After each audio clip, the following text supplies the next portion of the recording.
Welcome to Quantum Philosophy Workshop number 5. I am here with William. Hello, everyone.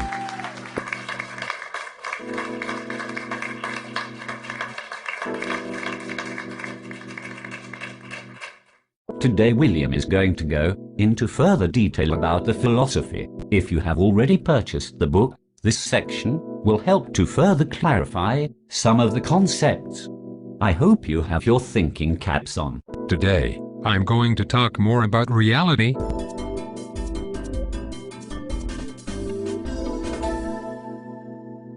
I have a question about what we discussed in the last session. You were basically explaining that all the things in the universe is actually made up of God's memories. Yes, reality is made of memorex. I have heard physicists talking about how the building blocks of matter has no substance. I actually remember someone saying that the essence of an atom is more like a thought than solid substance. Yes, quantum physics describes the essence of matter as more like a thought. But who does the thought belong to? I see, everything is built from consciousness, and God is the thinker. Now that I understand the logic in quantum philosophy, I realize that the primary principle of God being everywhere would mean that God knows all things. Exactly.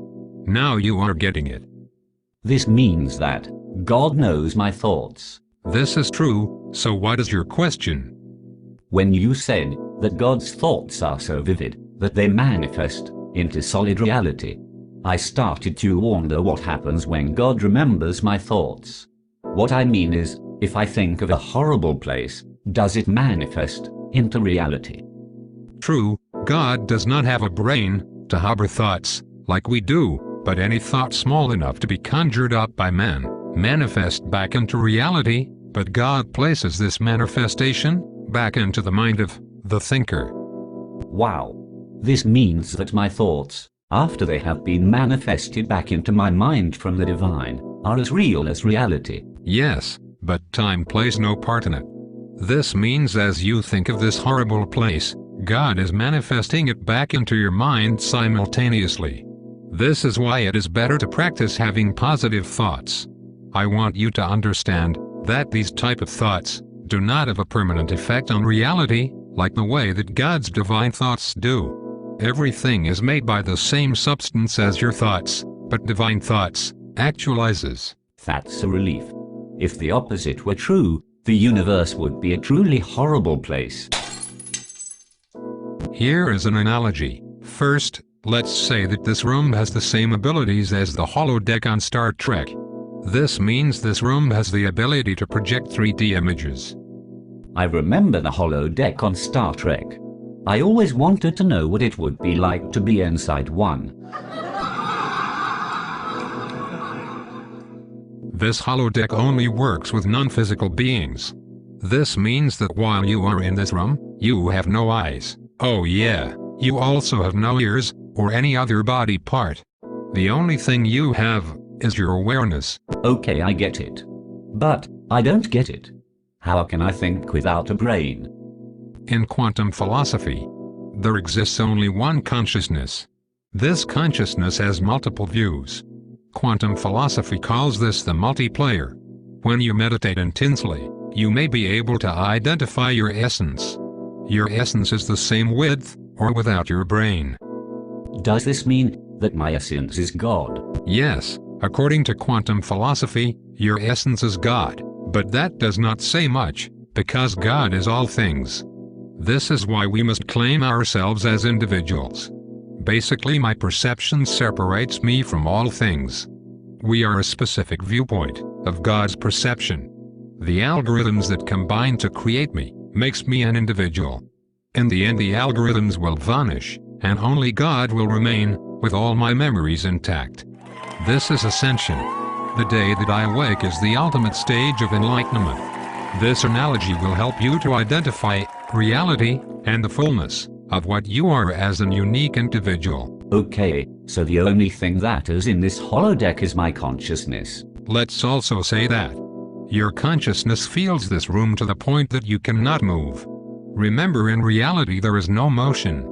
Quantum philosophy teaches that motion is a perception. Okay, so I can't move, or see or feel anything in this room. What's next? As I increase perceptible consciousness, you gain the sense of sight. Now that you can see, you see the center of a public park on a beautiful sunny day.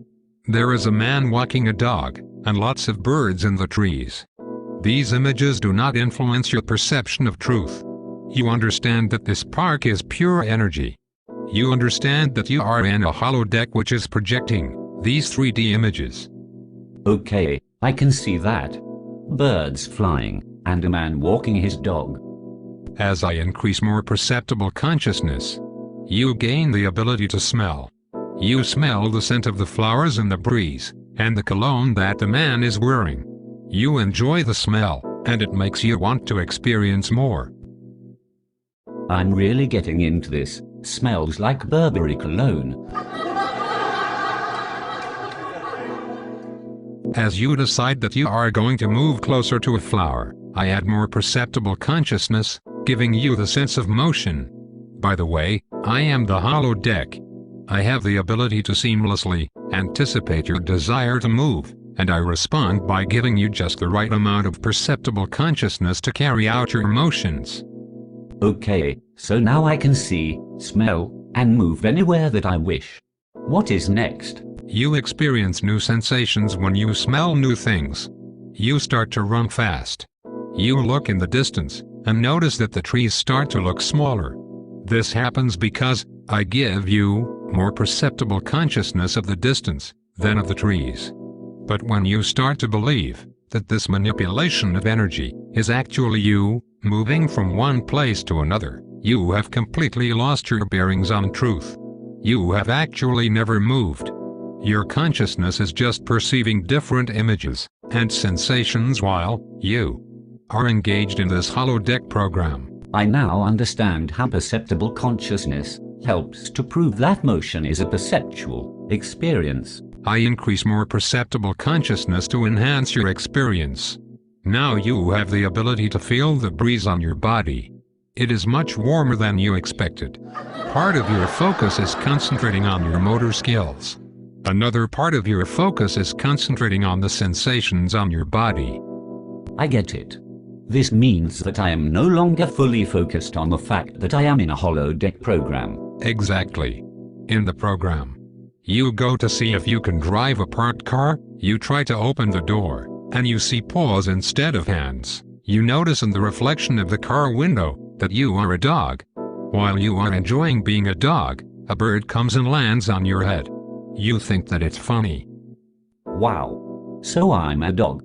How funny. When you decide to end the holodeck program, you realize that there was actually a point where you lost track of truth. God does not have this problem, but your individual consciousness does.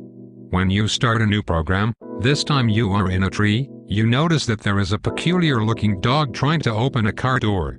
You fly over to the dog and land on his head. You know that this is actually the previous character that you played in this holodeck program. Okay, I see. But why is it that I lose sight of truth? By divine design, the more perceptible consciousness you have, the less truth you remember. In order to fully embrace your identity, you decide to disregard any knowledge that your character does not require. Okay, that makes sense. But in truth, I'm the only thing in this room. Yes, these 3D images are made up by the energy of your consciousness. But what if you wanted your characters to truly exist? Okay, this is getting good. Let us run another program. This time I add an infinite amount of perceptible consciousness, and you decide that you want to fully embrace your character. What am I going to be this time? A tree? Or a rock? Yes, eventually you will show up as a rock, and the space between the tree and the rock. If it exists inside this program, it is you. But you never show up as time itself. This time in the program, the first 9 months of your development, you completely lose track of truth. You grow to be an old man. One day you are dressed really nice, feeling good, Smelling good. You take a drive and you decide to get out at the park with your dog. When you decide to go home, you see a peculiar-looking dog who looks like he is trying to open your car door. But the funny part is, the dog is wearing a bird as a hat. You live out the rest of your life, and after the final time you close your eyes, the program ends. I get it. In order for this man to truly exist, I have to truly exist as the man. If I'm correct, this means that the chicken and the egg both came at the same time. You are right. A paradox is the way that God explains to us that time does not exist. If you multiply this holodeck analogy by infinity, you would fully understand reality. Reality is not something that words can represent accurately. It is something that you must experience. But why does it seem like time is real? How does quantum philosophy explain time? That is a good question. But that is another session. In the next episode, I will explain how thoughts are no different from sight. Everything happens simultaneously. The only difference between one moment and the next is the amount of perceptible consciousness and focus you have. Wow, that is interesting. Well, we are now out of time. William, is there anything you would like to say to the people watching this video before we leave? Thank you for watching. Please visit my site at www.thatsdebatableonline.com. If you have not yet purchased the book Quantum Philosophy, please pick it up. There is much more enlightening information to be understood. Please show this video to all your friends and family. Goodbye.